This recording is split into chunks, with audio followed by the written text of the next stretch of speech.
Monday afternoon எடுத்த விலாக்குங்க இது. Monday afternoon கொஞ்சம் போராக இருந்துச்சு அப்படின்னு சொல்லிட்டு பேக் பண்ணலாம் அப்படின்னு சொல்லி சாக்லேட் கேக் தான் நான் வந்து பேக் பண்ணியிருந்தேன். ரெசிபி எப்படி சொல்கிறது, நானாக ரேண்டமாக சும்மா பண்ணலாம், எப்படி வரும்னு தெரியல, அவுட்புட் எப்படி வரும்னு தெரில, அதனால் சும்மா ரேண்டமாக பண்ணியிருந்தேன். ஆனால் சூப்பர் ஸ்பாஞ்சியாக வந்துருந்துச்சுங்க, செம்ம டேஸ்ட்டாக இருந்துச்சு.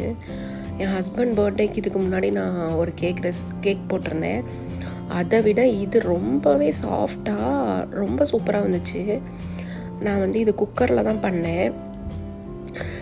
சரி நல்லா வந்திருக்கு அப்படின்ட்டு நான் என்ன பண்ணிட்டேன், அதை வந்து ரெண்டாகவே பிளான் பண்ணிட்டேன். ஒன்று வந்து இந்த மாதிரி 4 சைடாக கட் பண்ணிவிட்டு அந்த கட் பண்ண பீசஸ் எல்லாத்தையும் என்ன பண்ணிட்டேன், க்ரம்பிள் பண்ணி வச்சுட்டேன்.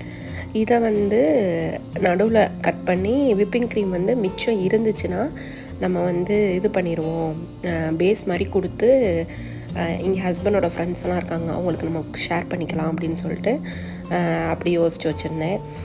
இந்த மாதிரி க்ரம்பிள் மாதிரி பண்ணிவிட்டு சரி நம்ம ட்ரீம் கேக் மாதிரி பிளான் பண்ணுவோம் அப்படின்ட்டு எந்தளவுக்கு வரும்லாம் தெரியலை. ஃபஸ்ட் டைம் வந்து நான் இதை ட்ரை பண்ணேன். சரி பண்ணி பார்ப்போம் அப்படின்னு சொல்லி பண்ணும்போது விப்பிங் க்ரீமும் இருந்துச்சு என்கிட்ட. அதையும் வந்து நல்லா பீட் பண்ணிவிட்டு, என்கிட்ட ஹேண்ட் பிளெண்டர் கிடையாது, அவன் கிடையாது, எதுவுமே கிடையாது. நான் என் ரூமில் என்னென்ன திங்ஸ் இருக்கோ அதை வச்சு அட்ஜஸ்ட் பண்ணி, அதுக்குண்டான பாக்ஸும் கிடையாது. இது வந்து டேட்ஸ் வாங்கின பாக்ஸ் இருந்துச்சு, அதை வந்து நல்லா சூப்பராக கழுவி நல்லா காய வச்சு இந்த மாதிரி ஃபஸ்ட்டு லேயரில் பேஸ் மாதிரி அந்த க்ரம்பில் வந்து நான் போட்டதுக்கப்புறம் மேலே வந்து சுகர் சிரப் வந்து போடலாம் அப்படின்னு நினைக்கிறப்ப ரொம்ப ஏற்கனவே க்ரீம்லேயே வந்து இனிப்பு இருந்துச்சு, கேக்கும் நல்லா ஸ்வீட்டாக இருக்கும், மேலே வந்து நம்ம சாக்லேட் ஊற்றுறதுனால ரொம்ப இனிப்பாக இருக்கும், திகட்டிடும்னு சொல்லிட்டு நான் ப்ளைன் வாட்டர் தான் மேலே வந்து இது பண்ணியிருந்தேன், ப்ரஷ் பண்ணியிருந்தேன். அதுக்கு மேலே வந்து நீங்கள் க்ரீம் போட்டுக்கலாம், மேலே க்ரீம் வச்சுக்கலாம், அதுக்கு மேலே கனாஷு சாக்லேட்டு எது வேணாலும் போட்டுக்கலாம். க்ரீம் போட்டுட்டு நான் அதுக்கு மேலே வந்து செமி ஸ்வீட் சாக்லேட்டு ஒரு லேயர் போட்டேங்க.